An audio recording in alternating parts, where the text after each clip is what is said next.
বিধ্বংসী মেজাজে প্রাক্তন কেকেআর তারকা ছেড়ে দিয়ে হাত কামড়াচ্ছেন নাইট রাইডার্স।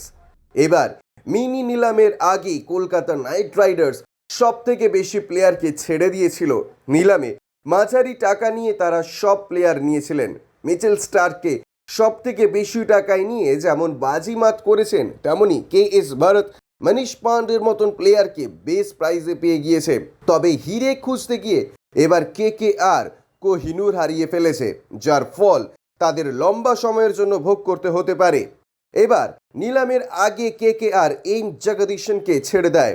এই উইকেট কিপার ব্যাটার কেকেআর এর জার্সিতে সেভাবে সাড়া জাগাতে না পারায় তাকে ছেড়ে দেয় নাইট রাইডার্স। তবে এবার নিলামে প্লেয়ার নিতে কোনো কার্পণ্য করেনি তারা। 24.75 কোটি টাকা দিয়ে তারা দলে নিয়েছেন স্টার্ককে। ফলে টাকা সমস্যা ছিল না। প্লেয়ার ভালো খেলতে না পারায় তাকে ছেড়ে দিয়েছিল কেকেআর।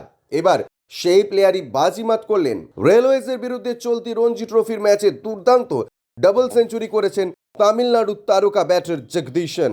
এটি তার প্রথম শ্রেণীর ক্রিকেট ক্যারিয়ারের প্রথম ডাবল সেঞ্চুরি।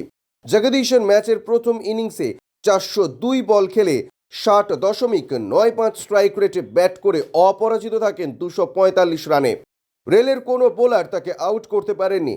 তাকে আটকানোর মতো কোনো বল ছিল না রেলওয়েজের বোলারদের কাছে।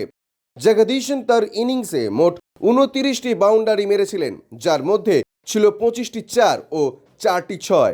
ব্যুরো রিপোর্ট, ইউজে নিউজ।